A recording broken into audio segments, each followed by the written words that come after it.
closed the Bengals' second and third round picks talk in their first press conference at Paul Brown Stadium. Sam Greene, the Enquirer Sam Greene, the EnquirerThe oddsmakers in Las Vegas don't give the Bengals much of a chance to win the Super Bowl in 2018. Well, specifically, they give them about a 100-to-1 shot.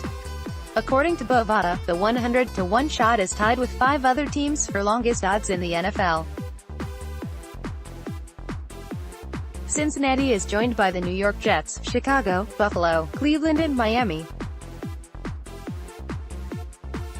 And for the first time since 2011, when some national pundits were predicting the Bengals to go 0-16 before the year started, the Browns are not alone at the bottom of the odds to win the AFC North. The Bengals are right there with them, far beyond the Ravens and Steelers, at 10/1. Inevitably at this point, everyone with a modicum of interest has seen some version of a depressing Bengals betting line. We are soon to be entering a wild, new world of gambling, so if you think the odds makers are dead wrong doubting the Bengals, well, there will be more and more places to put your money where your allegiance is and begin construction on the Scrooge McDuck swimming pool of gold coins. The question here isn't necessarily that the Bengals aren't expected to win the Super Bowl.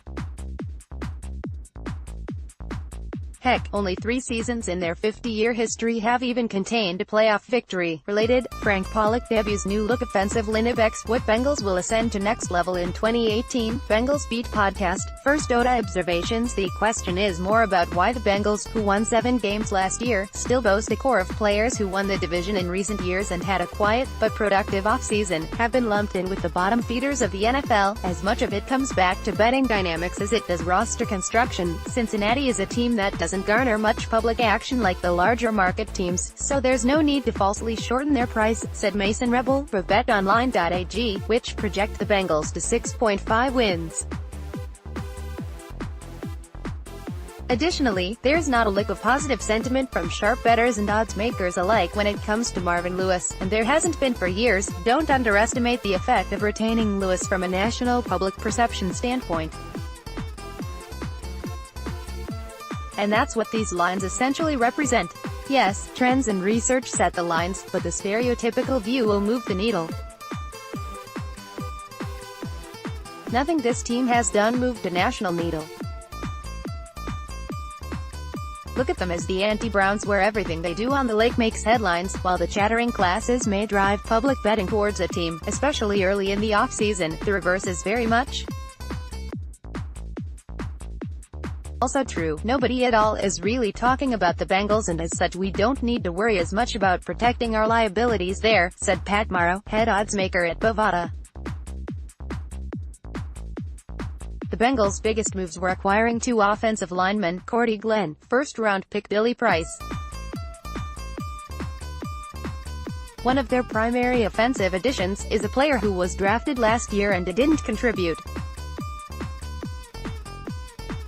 Most national folks won't remember John Ross existed until he scores a touchdown.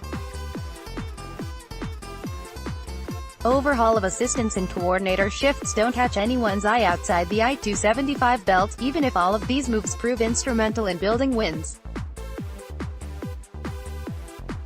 The team retained Lewis, only won 13 games the last 2 years and 31% of those came against the Browns. Plus, they play in one of the smallest markets in the NFL. The way lower-level teams generate betting interest is through free agency, splash signings or with potential superstar drafts, said Justin Selig, of Bookmaker.eu. The addition of offensive linemen may address perceived weaknesses, but doesn't generate betting enthusiasm. The Bengals are also a small-market team. There are certainly biases towards teams with a national fan base. Close Bengals coaching staff discusses the selection of Ohio State center Billy Price as the team's first pick of the draft. Kareem El-Ghazar at Enquirer.com. As for the history of long shots, there are examples. The Bengals won the AFC North 3 times in the last 10 seasons. They were favored to win it before the season, only one of those 3 times, 2013. In 2009, they went off at 7/1, and in 2015 they were tied with Pittsburgh for second at 11/5. The Eagles were as high as 55/1 prior to last season and cashed in with a Super Bowl. In fact, at least one of the 2 participants in the game the last 3 years was a relative long shot in the immediate aftermath of the draft, according to Bovada. 2017 Philadelphia, 25-12,016 Atlanta, 50-12,015 Carolina, 40/1. You'll also notice 4 of the 5 teams tied at 100/1 to win the Super Bowl this year come from the AFC. Thank you very much, Tom Brady.